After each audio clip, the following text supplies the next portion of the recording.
Hello everyone, कैसे हैं आप सभी। तो आप लोगों का स्वागत करती हूं मैं आपके अपने ही चैनल फटाफट एजुकेशन में।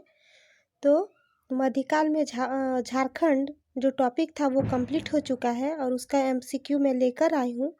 लेकिन ताकि पता चल सके कि एग्ज़ाम में कैसे क्वेश्चन पूछा जाता है, और जो भी मैं क्वेश्चन करवा रही हूँ वो एग्ज़ाम में सब पूछे गए हैं।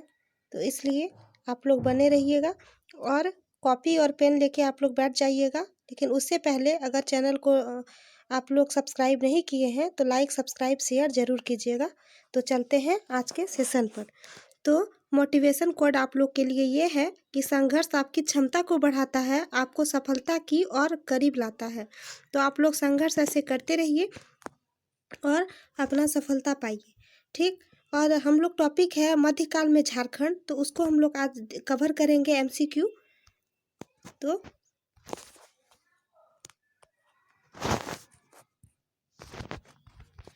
स्टार्ट करते हैं अब।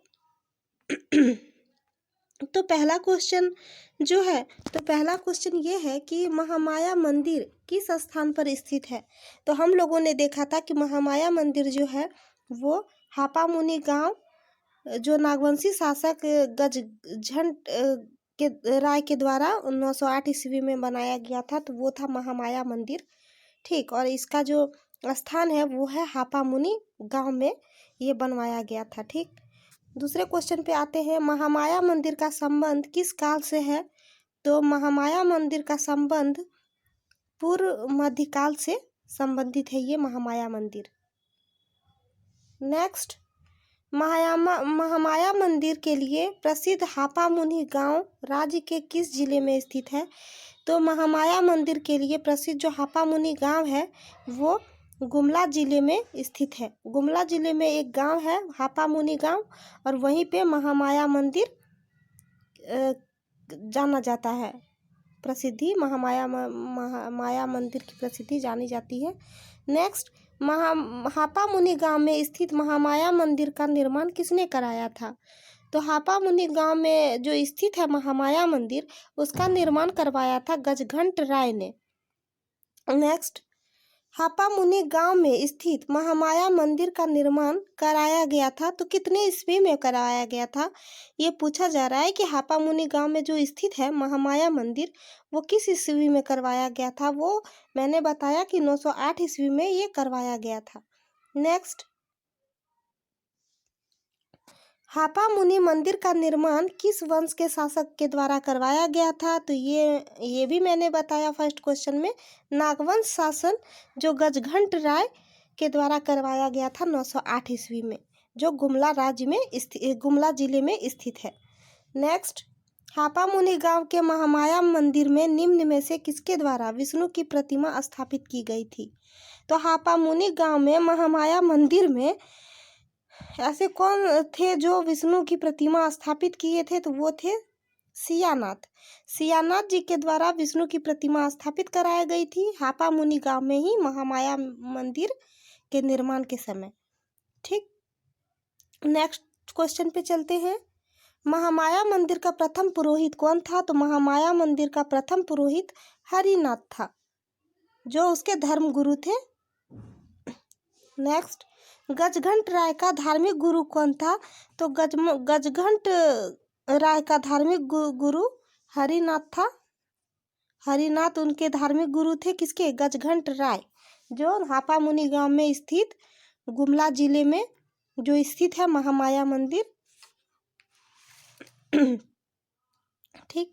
नेक्स्ट, टांगीनाथ का मंदिर झारखंड के किस जिले में अवस्थित है। तो टांगीनाथ का जो मंदिर है वो भी गुमले जिले में स्थित है, झारखंड का। नेक्स्ट, गुमला जिला, गुमला में स्थित टांगीनाथ मंदिर का निर्माण किस कार्य में हुआ था। तो ये भी हुआ था पूर्व मध्यकाल में स्थित, जो गुमला जिले में टांगीनाथ मंदिर है उसका निर्माण हुआ था पूर्व मध्यकाल में ही। नेक्स्ट, अष्टभुजी छिन्नमस्तिका शक्तिपीठ निम्न में से किस स्थान पर अवस्थित है। तो अष्टभुजी जो छिन्नमस्तिका शक्तिपीठ है वो है रजरप्पा में स्थित है छिन्नमस्तिका मंदिर। नेक्स्ट, रजरप्पा झारखंड राज्य के किस जिले में पड़ता है? तो रजरप्पा जो झारखंड राज्य के ये रामगढ़ जिले में पड़ता है। ठीक, तो रजरप्पा कहाँ पड़ता है? रामगढ़ जिले में। नेक्स्ट, रजरप्पा में स्थित छिन्नमस्तिका शक्तिपीठ के संबंध में निम्न में से किस काल से हुई थी? तो ये कौन सा काल था? ये था पूर्व मध्यकाल। पूर्व मध्यकाल में रजरप्पा में स्थित छिन्नमस्तिका शक्तिपीठ का हुआ था और उससे संबंध है पूर्व मध्यकाल। नेक्स्ट, झारखंड के किस राज्य में स्थान से पाल शासक महेंद्र पाल के शिलालेख प्राप्त हुए हैं? तो झारखंड के किस स्थान से पाल शासक जो थे महेंद्र पाल, उसके शिलालेख प्राप्त हुए हैं? वो है इटखोरी। इटखोरी से झारखंड के पाल शासक महेंद्र पाल के शिलालेख प्राप्त हुए हैं। नेक्स्ट, माँ भद्रकाली की मूर्ति का निर्माण झारखंड निम्न में से किस स्थान पर किया जा गया है? तो इटखोरी में जो माँ भद्रकाली है उसकी जो मूर्ति का निर्माण हुआ था वो किसके शासन में हुआ था? वो हुआ था पाल शासक के दौरान। और ये जो हुआ था माँ भद्रकाली की मूर्ति का निर्माण झारखंड में कौन सा स्थान पर था? ये था इटखोरी। इटखोरी में माँ भद्रकाली की मूर्ति का निर्माण हुआ था जो झारखंड के इटखोरी में है। नेक्स्ट, इटखोरी में माँ भद्रकाली की मूर्ति निम्न में से किस शासनकाल में किया गया था? तो इटखोरी में माँ भद्रकाली की मूर्ति का निर्माण जो था वो पाल शासक के द्वारा कराया गया था। ठीक। नेक्स्ट, बख्तियार खिलजी ने झारखंड से होकर निम्न में से किस स्थान पर आक्रमण किया था? तो बख्तियार खिलजी जो था वो झारखंड से होते हुए किस स्थान पर आक्रमण किया था? तो वो था नादिया। नादिया जो है स्थान, नादिया स्थान है वो झारखंड से लेते हुए नादिया स्थान तक लगातार आक्रमण किया। कौन? बख्तियार खिलजी ने। नेक्स्ट, बख्तियार खिलजी ने किस शताब्दी में झारखंड से होकर नादिया पर आक्रमण किया था? तो ये था 13वीं शताब्दी। जब बख्तियार खिलजी जब आक्रमण करने लगे तो झारखंड से होते हुए नादिया स्थान तक वो आक्रमण एकदम करते रह गए, लगातार करते रह गए। और ये जब आक्रमण कर रहे थे उस समय का शताब्दी जो था वो 13वीं शताब्दी में आक्रमण किए जा रहे थे। नेक्स्ट, बख्तियार खिलजी के नादिया आक्रमण के समय बंगाल में सेन वंश का कौन सा शासक शासन में था? तो ये लक्ष्मण सेन था उस समय के शासक। और इसी के लक्ष्मण सेन के शासन में ही बख्तियार खिलजी नादिया आक्रमण के समय बंगाल में सेन वंश का शासन था, वो था लक्ष्मण सेन। और उसी के शासनकाल में बख्तियार खिलजी ने नादिया आक्रमण किया था। नेक्स्ट, गुलाम वंश के संदर्भ में निम्न में से कौन सा कथन सत्य है? तो गुलाम वंश के संदर्भ में कौन सा सत्य है? तो गुलाम वंश के समय झारखंड की सीमा में मुस्लिम सेनाओं की छावनियां स्थापित की गई थी। तो हाँ, की गई थी। इल्तुतमिश और बलबन के शासनकाल में इसके प्रभाव में झारखंड मुक्त रहा। तो हाँ, मुक्त था। इल्तुतमिश और बलबन का जब शासन आया था तो इस समय झारखंड मुक्त था। गुलाम वंश के शासक इल्तुतमिश और बलबन के समय झारखंड में नागवंशी राजा हरिकर्ण का शासन था। तो हाँ, ये भी था। और उपरोक्त सभी कथन सही है। तो इसका जो सही आंसर हो जाएगा वो हो जाएगा डी। गुलाम वंश के संदर्भ में कौन सा कथन सत्य है? तो ये सभी कथन सत्य है, हम लोगों ने देखा था। नेक्स्ट, इल्तुतमिश तथा बलबन के समय झारखंड इसके प्रभाव से मुक्त था क्योंकि यहाँ नागवंश के एक शक्तिशाली राजा का शासन था। वह राजा कौन था? तो वो कौन सा राजा था? वो था हरिकर्ण। अभी मैं ऊपर वाले क्वेश्चन में ही बताई कि हरिकर्ण जो थे वो नागवंश के सबसे शक्तिशाली राजा थे। और इल्तुतमिश और बलबन जो शासक चला रहे थे उस समय के झारखंड के इनके प्रभाव से मुक्त था। और वो राजा कौन थे? वो थे हरिकर्ण। नेक्स्ट, अलाउद्दीन खिलजी ने अपने किस सेनापति को नागवंशी राज्य पर विजय प्राप्त करने हेतु भेजा था? तो अलाउद्दीन खिलजी जो थे वो उन्होंने अपने किस सेनापति को नागवंशी राज्य पर विजय प्राप्त करने के लिए भेजा था? तो वो कौन था? वो था छज्जू मलिक। छज्जू मलिक जो थे उनको विजय प्राप्त करने के लिए भेजा गया था और ये अलाउद्दीन खिलजी के सेनापति थे। नेक्स्ट, अलाउद्दीन खिलजी द्वारा कब अपने सेनापति छज्जू मलिक को झारखंड में नागवंशी राज्य पर विजय प्राप्त करने के लिए भेजा गया था? तो वो किस समय का था? वो था 1310 ईस्वी। जब 1310 ईस्वी में अलाउद्दीन खिलजी द्वारा 1310 ईस्वी में अपने जो सेनापति थे छज्जू मलिक, उनको झारखंड में जो नागवंशी राज्य पर विजय प्राप्त करने के लिए भेजा था।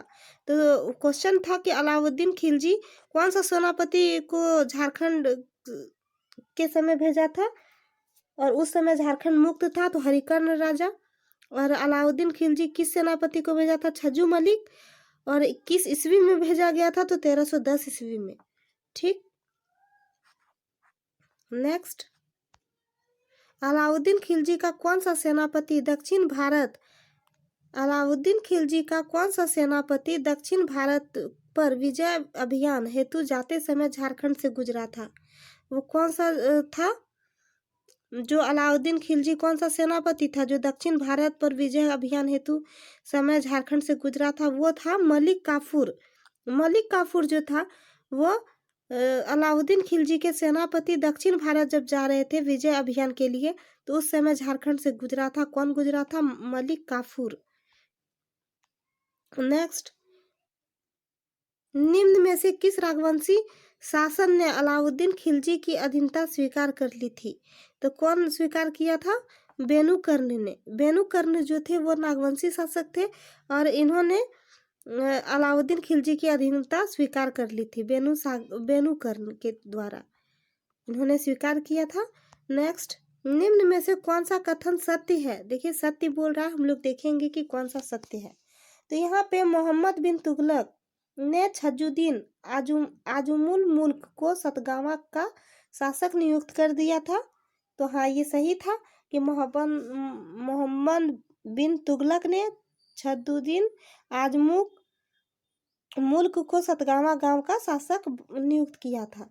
दूसरा देखते हैं, तुगलक काल में सिपाहलासार मलिक बयाने हजारीबाग के चाई किला को जीतकर फतेह खान द्वारा के अलावे कर दिया था। तो ये कर दिया था, ये भी सही है कि तुगलक काल में ये हुआ था। नेक्स्ट, उपरोक्त दोनों कथन सही है? हाँ, उपरोक्त दोनों कथन सही है। तो इसका जो सही आंसर हो जाएगा कि निम्नलिखित में से कौन सा कथन सत्य है? तो ये हो जाएगा इसका आंसर सी कि उपरोक्त दोनों कथन सही है। नेक्स्ट, तुगलक शासन के दौरान नागवंशी राजा शासन में था। तो जब तुगलक शासन कर रहे थे तो उस समय नागवंशी राजा कौन थे? तो ये थे हरिकर्ण। बहुत प्रतापी राजा और शक्तिशाली भी थे।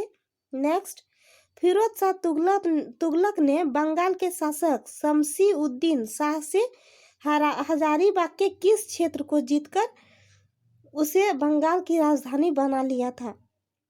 तो फिरोज शाह तुगलक के द्वारा जो जीता गया था और वो बंगाल का शासक शमसी उद्दीन शाह से हजारीबाग के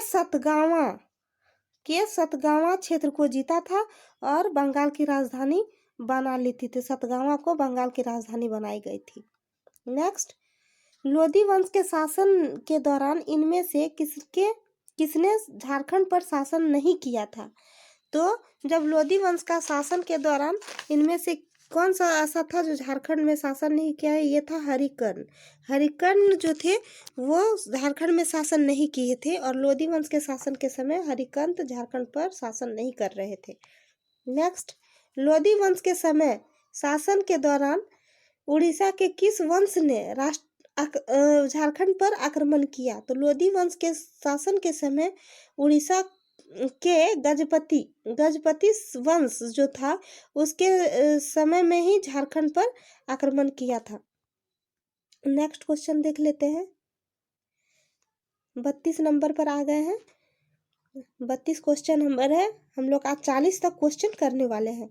उड़ीसा के किस शासक ने झारखंड के एक बड़े भूभाग पर आक्रमण किया? तथा उस पर अधिकार कर लिया। तो उड़ीसा के जो शासक थे वो थे कपिलेंद्र, हम लोग पढ़े थे। कपिलेंद्र जो थे शासक, वो झारखंड के एक बहुत बड़े भूभाग पर आक्रमण किया था और उस पर अपना अधिकार प्राप्त कर लिया था कपिलेंद्र। ठीक, नेक्स्ट देखते हैं, किस वंश के सुल्तानों के प्रभाव से झारखंड लगभग मुक्त रहा था? तो कौन सा वंश था ये था लोधी वंश। लोधी वंश जब शासन कर रहे थे, इस समय सुल्तानों के प्रभाव से झारखंड बिल्कुल भी मुक्त था, एकदम फ्री था झारखंड। नेक्स्ट, निम्न में से कौन लोधी वंश के समकालीन झारखंड में नागवंश के शासक रहे? तो निम्नलिखित में से लोधी वंश के समकालीन जो थे, जो झारखंड के नागवंश के शासक रहे थे, ये रहे थे प्रतापकर्ण, विराटकर्ण, क्षत्रकर्ण और उपरोक्त तीनों। तो ये जो थे, ये जो शासक रहे थे लोधी वंश जब के समकालीन जो नागवंश का शासन चल रहा था झारखंड में, तो उस समय के नागवंश झारखंड के ये तीनों थे, विराटकर्ण, प्रतापकर्ण, क्षत्रकर्ण, ये तीनों थे। और देखते हैं नेक्स्ट, 1494 ईस्वी में सिकंदर लोदी के भय से जौनपुर के शासक हुसैन शाह सरकी ने झारखंड के किस क्षेत्र में शरण ली थी? तो 1494 ईस्वी में सिकंदर लोदी के भय से जौनपुर के शासक थे हुसैन शाह सरकी, वो कहाँ लिए थे शरण? वो लिए थे साहबगंज में शरण। साहबगंज में वो चले गए थे, वहीं पे बस गए थे, शरण लिए थे। और जौनपुर, नेक्स्ट क्वेश्चन, जौनपुर के किस शासक ने सिकंदर लोदी के भय से झारखंड के साहबगंज में शरण में ली थी? ये कौन लिया था? अभी हम लोग देखे, हुसैन शाह सरकी ने, जो जौनपुर के शासक थे और सिकंदर लोदी के भय से झारखंड से साहबगंज शरण ले लिए थे, हुसैन सरकी ने। नेक्स्ट, निम्न में से किसे झारखंडी सुल्तान के नाम से जाना जाता है? तो वो कौन से सुल्तान है? वो है आदिल शाह द्वितीय। जो आदिल शाह द्वितीय थे, उनको झारखंडी का सुल्तान के नाम से भी जाना जाता है। नेक्स्ट, शेर शाह ने झारखंड के किस क्षेत्र का उपयोग अपने बंगाल अभियान में किया था? शेर शाह ने झारखंड के किस क्षेत्र का उपयोग अपने बिहार अभियान में किया था? ये किया था राजमहल क्षेत्र को। राजमहल क्षेत्र जो था, वहीं पे उस राजमहल क्षेत्र को ही बिहार झारखंड अभियान, बंगाल अभियान में किया था उसका उपयोग। और ये किसने किया था? शेर शाह ने। शेर शाह ने झारखंड का जो राजमहल क्षेत्र था उसका उपयोग अपने बिहार अभियान में किया था। नेक्स्ट, शेर शाह के सेनापति खवास खां ने किस चेरो शासक को पराजित करके श्याम सुंदर नामक हाथी प्राप्त किया था? तो शेर शाह जो थे, उसके सेनापति खवास खां ने कौन सा चेरो शासक था? महारत चेरो। महारस चेरो जो थे, उस समय के चेरो शासक थे, जिसको पराजित कर श्याम सुंदर नामक हाथी को प्राप्त किया था। क्योंकि क्योंकि ये डील था कि अगर टैक्स नहीं दिया जाएगा तो मुझसे करो। तो इन्होंने, महारत चेरो ने वो वो जो स्वीकार भेजे थे शेर शाह ने, उसको अस्वीकार कर लिया और बाद में युद्ध हुई महारत चेरो और शेर शाह के बीच में। खवास खां के द्वारा, जो शेरशाह के सेनापति थे, तो खवास खां के द्वारा ही महारत चेरो का युद्ध हुआ और महारत चेरो उसमें पराजित हो गए। और महारत चेरो के पास एक सफ़ेद हाथी था जिसका नाम था श्याम सुंदर। और उसको जब उसको पराजित किया महारत चेरो को खवास खां ने, तो वो हाथी को उन्होंने अपना अधिकार प्राप्त कर लिया था हाथी पे। तो यही क्वेश्चन में भी है कि शेर शाह कौन सा सेनापति खवास खां ने और किसको पराजित किया था, और श्याम सुंदर नामक जो सफ़ेद हाथी था ये प्राप्त किया था। तो ये था महारत चेरो, उसको हरा दिया था खवास खां ने और सफ़ेद हाथी को अपने अधीन कर लिया। निम्न में से कौन सा कथन असत्य है? यानी इसमें असत्य बोल रहा है, तो हम लोग देखते हैं। शेर शाह के शासनकाल में झारखंड में शाही सिक्कों के प्रचलन थे। गलत, शाही सिक्कों के प्रचलन नहीं थे, रोमानी सिक्के के प्रचलन में थे। शेर शाह ने मुगलों के विरुद्ध अपने अभियान में झारखंड के जंगलों का व्यापक तौर पर प्रयोग किया था। तो ये भी गलत है, मतलब ये भी असत्य है। जब शेरशाह जब मुगल पे के विरुद्ध अपने अभियान कर रहे थे तो उस समय झारखंड के जंगलों में व्यापक तरह का प्रयोग किया गया था और झारखंड क्षेत्र में आक्रमण करने का शेरशाह का मुख्य उद्देश्य शाम से अंदर हाथी प्राप्त करना था। बिल्कुल सही, क्योंकि जो झारखंड क्षेत्र में जो आक्रमण किया था तो उसका मुख्य उद्देश्य शेरशाह का श्याम सुंदर हाथी जो था, सफेद हाथी जो मनोरथ चेरों के पास था, तो उसको हरा दिया और ये हाथी कर लिया। तो इसका उद्देश्य यही था। उपरोक्त सही कथन सही है, मतलब ये सही कथन सभी सही हैं। और ये जो था यहाँ पे देखिए क्वेश्चन का डिमांड समझिएगा, निम्न में से कौन सा कथन असत्य है? तो इसमें सारा कथन ही असत्य है। ठीक, तो इसका आंसर ये हो जाएगा। तो आगे का क्लास जो है वो हम लोग नेक्स्ट क्लास में हम लोग देखेंगे आगे का क्लास, क्योंकि ज़्यादा क्वेश्चन कराती हूँ मैं तो वो बहुत ज़्यादा बल्कि हो जाता है। तो इसीलिए इतना तक ही आज का क्लास रहा और इससे आगे नेक्स्ट क्लास में एक एमसीक्यू और लाऊंगी। तो आप लोग प्लीज़ चैनल को लाइक सब्सक्राइब शेयर कर दीजिए और मिलते हैं अगले सेशन में। Thank you.